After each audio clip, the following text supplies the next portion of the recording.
जातिवादी पार्टियां हैं, पूंजीवादी पार्टियां हैं, तो पूरे देश में बीएसपी को छोड़कर जितनी भी पार्टियां हैं उन्होंने इस देश के बड़े बड़े पूंजीपतियों व धन्ना सेठों से तो पार्टी के संगठन को चलाने के लिए, चुनाव आदि लड़ाने के लिए अरबों रुपया इस देश के बड़े बड़े पूंजीपतियों व धन्ना सेठों से लिया, इसके जरिए, बॉन्ड के जरिए। लेकिन बहुजन समाज पार्टी ही एक अकेली एक ऐसी पार्टी है जिसने बॉन्ड के जरिए एक भी रुपया इस देश के किसी भी बड़े पूंजीपति या धन्ना सेठ से नहीं लिया। इससे साफ जाहिर होता है कि हमारी पार्टी दूसरी पार्टियों की तरह बड़े बड़े पूंजीपतियों और धन्ना सेठों की आर्थिक मदद लेकर ना तो अपना संगठन चलाती है, न चुनाव आदि लड़ाती है, बल्कि हमारी पार्टी बीएसपी के मेंबरशिप के जरिए व मेरे जन्मदिन के मौके पर थोड़ा थोड़ा धन इकट्ठा करके चुनाव के दौरान भी अपनी पार्टी के लोगों से थोड़ा थोड़ा आर्थिक सहयोग लेकर हमारी पार्टी के संगठन को चलाती है और चुनाव आदि भी लड़ाती है। इससे ये स्पष्ट है। इसके साथ ही अब ऐसा लगता है कि कांग्रेस पार्टी की तरह ही बीजेपी ने भी केंद्र की तमाम सरकारी जांच एजेंसियों का ज्यादातर राजनीतिकरण कर दिया है। इसके अलावा देश के किसान वर्ग भी वर्तमान बीजेपी की सरकार ने शुरू से ही अपनी विभिन्न समस्याओं को लेकर काफी ज्यादा दुखी व परेशान रहे हैं और अभी भी हैं। जबकि यूपी में 4 बार हमारी पार्टी की रही सरकार ने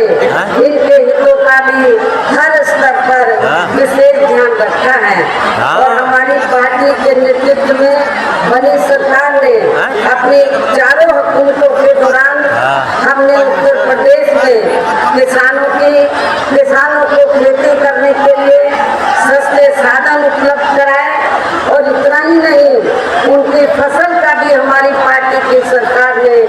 समय से उचित दाम दिया है। इतना ही नहीं, बल्कि केंद्र में पूर्व की रही कांग्रेस की सरकार की तरह ही वर्तमान भाजपा सरकार में भी इनकी जातिवादी, हीन, सांप्रदायिक एवं पूंजीवादी सोच व नीतियों के चलते ही पूरे देश में सर्व समाज में से खासकर गरीबों, दलितों, आदिवासियों, पिछड़े वर्गों, मुस्लिम एवं अन्य धार्मिक अल्पसंख्यक समाज के लोगों का भी पूर्ण रूप से विकास व उत्थान आदि नहीं हो सका है। और इस संदर्भ में वैसे आप लोगों को ये मालूम है कि पूरे देश में यहाँ दलितों, आदिवासियों एवं अन्य पिछड़े वर्गों का सरकारी नौकरियों में वर्षों से अधूरा पड़ा आरक्षण का कोटा भी अभी तक पूरा नहीं भरा गया है। विशेषकर एससी व एसटी वर्गों के सरकारी कर्मचारियों का पदोन्नति में आरक्षण भी अब काफी हद तक प्रभावहीन ही बना दिया गया है। और जहाँ मैं खास तौर से आजमगढ़ मंडल के दलित वर्ग के लोगों को ये बताना चाहती हूँ कि जब समाजवादी पार्टी सत्ता में थी, श्री अखिलेश यादव यूपी के मुख्यमंत्री थे, तो श्री अखिलेश यादव ने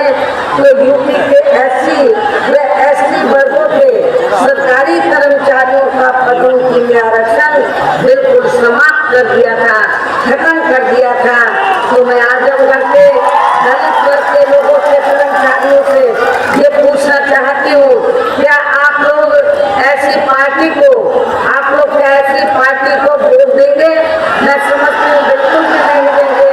ऐसी पार्टी को आप कतई भी माफ नहीं करेंगे। साथ ही केंद्र व राज्यों में भी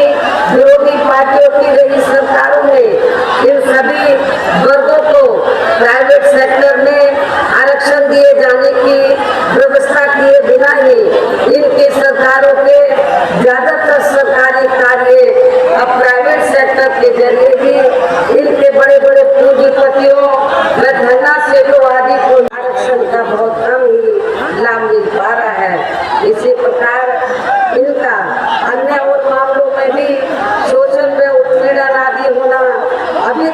बंद नहीं हुआ है। इनके साथ साथ मुस्लिम व अन्य धार्मिक अल्पसंख्यक समाज के लोगों की भी हालत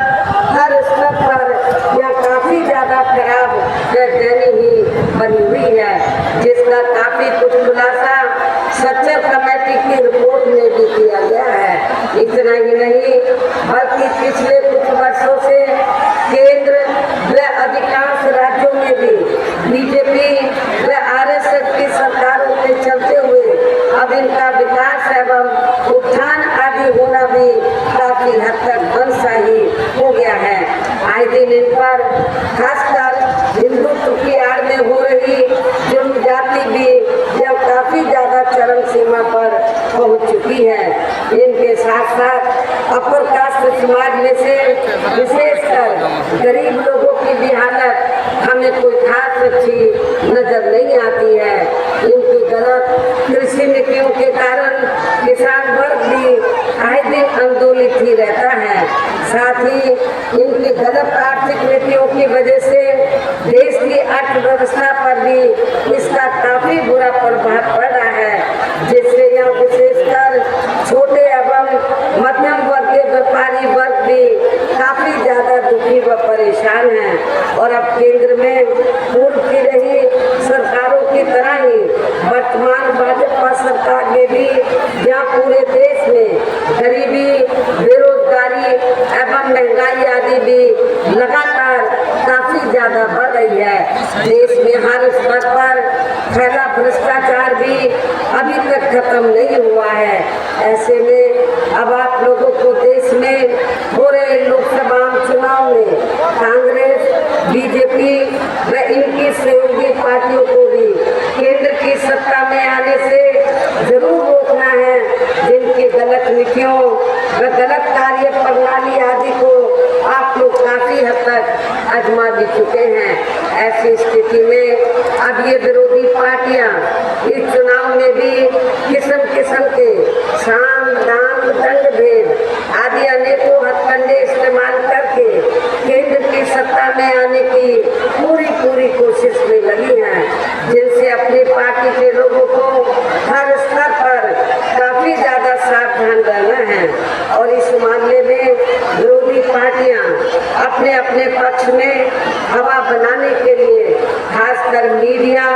ओपिनियन पोल व सर्वे आदि का जो बड़े पैमाने पर इस्तेमाल कर रही हैं, तो उनसे भी अपनी पार्टी के लोगों को बिल्कुल भी गुमराह नहीं होना है। इसके साथ ही विरोधी पार्टियों के विभिन्न रूपों में जारी किए गए इनके हवाई व प्रलोभन भरे चुनावी घोषणा पत्रों एवं वायदों आदि के बहकावे में भी अपनी पार्टी के लोगों को कतई भी नहीं आना है, जिन्हें ये पार्टियां चुनाव खत्म होने के बाद ज्यादातर अमल में नहीं लाती हैं। और अब जिन पर से देश की जनता का अधिकांश विश्वास ही उठ गया है, ये खास वजह है कि हमारी पार्टी किसी भी चुनाव में अपनी पार्टी का कोई भी चुनावी घोषणा पत्र आदि जारी नहीं करती है। वैसे भी हमारी पार्टी किसी भी मामले में कहने में बहुत कम बल्कि कार्य करके दिखाने में ही ज्यादा विश्वास रखती है। और इस बात का सबसे बड़ा सबूत ये है कि उत्तर प्रदेश में 4 बार हमारी पार्टी के नेतृत्व में